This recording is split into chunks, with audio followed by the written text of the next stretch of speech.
My favorite goofball football thing we do. Can we say that? All right, Rico. Well, you know what? I'm glad because I wasn't here Monday, so we're bringing it today.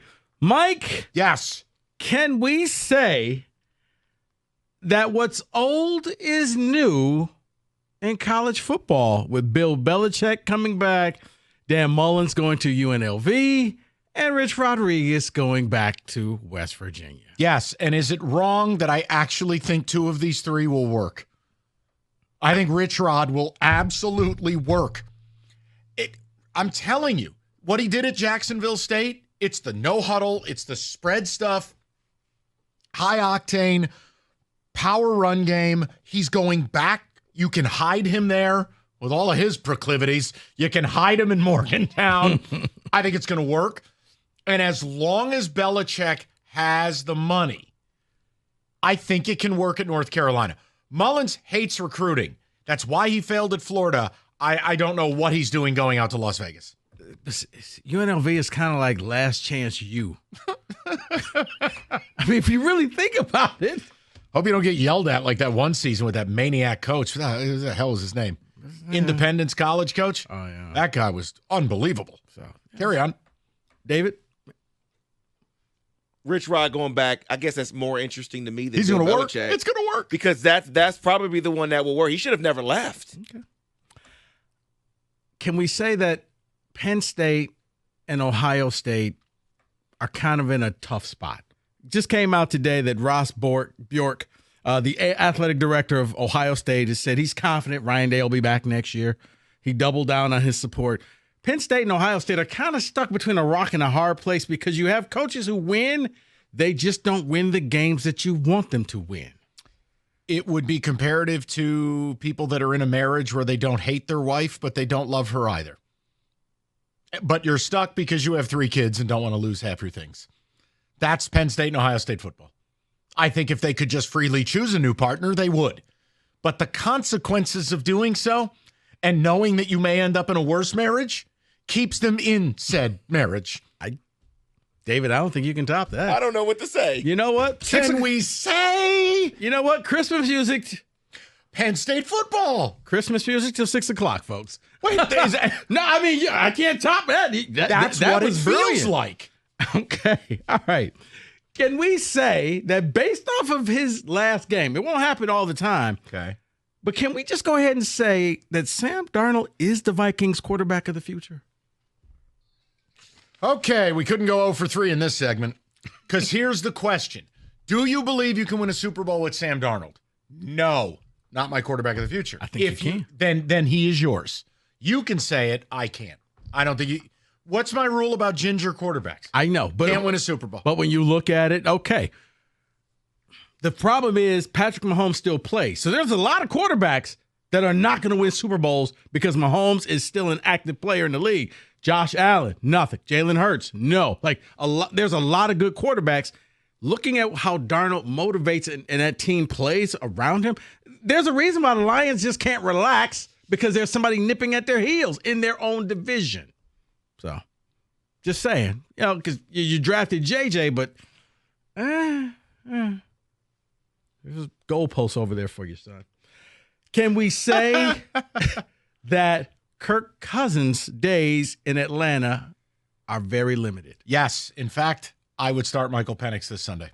The season is careened off the rails. Cousins has 0 touchdowns and 7 picks in his last 5 games. What are we doing? He's not going to return next year. And apparently, Penix has garnered support in that locker room. He is wowing people in practice. Yes, you can say it. Sing it to the mountains.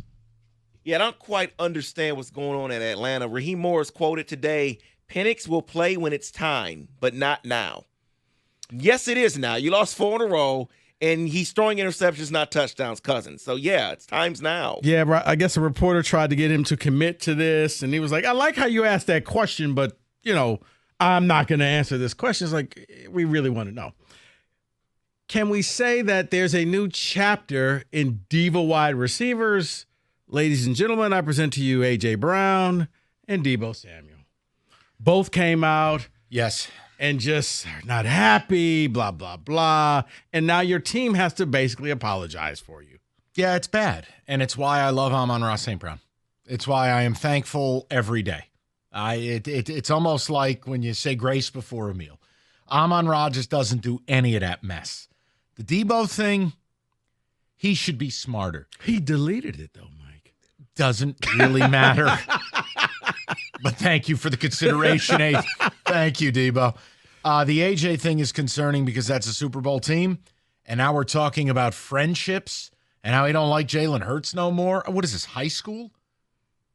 Well, A.J. Brown says that Brandon Graham was emotional and mistaken. Or the leader of the team, a team captain, and a well-respected player within the entire team next year. It's a bit of a tryout. Don't you know, you want to see what the new Dre Greenlaw is after that catastrophic injury in the Super Bowl. I'd play him.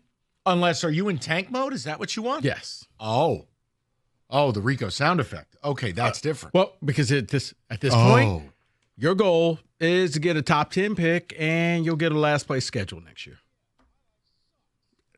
That'll be me about 11:30 tonight. Wow. Yes. Can we say that Tampa will have a say in who wins the NFC and represents the NFC in the Super Bowl? Hold on. Repeat that for me? Can we say that Tampa will have a say in who represents the NFC? Because I think Tampa is going to make the playoffs. Yeah. But here's one thing that the Lions and the Eagles have in common. They both lost to the Bucs. So there's some giant killers. They're not great. They've lost a lot of bad games. But when they played Detroit, at Detroit, they won. When they played the Eagles, how about they this? beat them. If you go to the playoffs and win a game, you've impacted the race, right? Yeah. I'll say yes. I could see Tampa making it and busting somebody's ass. So I would say yes. It could be Philly. They could get them in the second round and pop them. Right. Or like if you're Detroit, that's a team you just don't want to see. And I know, it's Baker. Hey, guys, you don't want to see Baker. You just don't. All right. Can we say that the Rams will make a last-minute push for the playoffs? Yes. I do. Look, separate our relationship with Stafford in this town, whether you loved him or hated him. He's playing elite football. It's been a great marriage with McVay. As long as those receivers are healthy, they can beat anyone, any week, anytime. They almost walked into Ford Field and did it to you.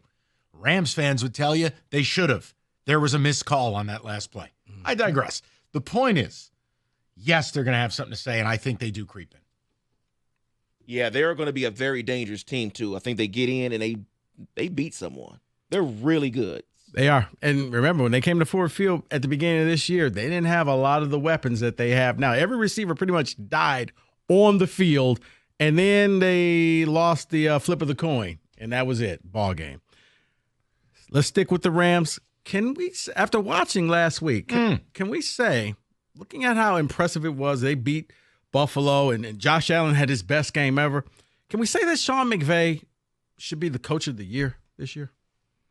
Dealing with all the injuries that they've had, this team's remained competitive. You can say it as, hey, let's have a discussion. We know probably Dan Campbell's going to win it.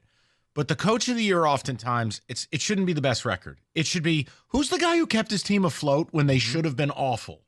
So I will say yes to this, even though I know full well he won't win it. Because see, the Campbell, hold on, David. The Campbell thing, I wonder. He just told you to shut up. No. I wonder if Campbell's going to start getting the Andy Reid treatment where you have so many weapons, you're disqualified. You're supposed to be good. You're supposed to do that. Well, we never talk about Andy Reid. Okay. You know what? We'll just move it along. Hey, that's Can We Say That?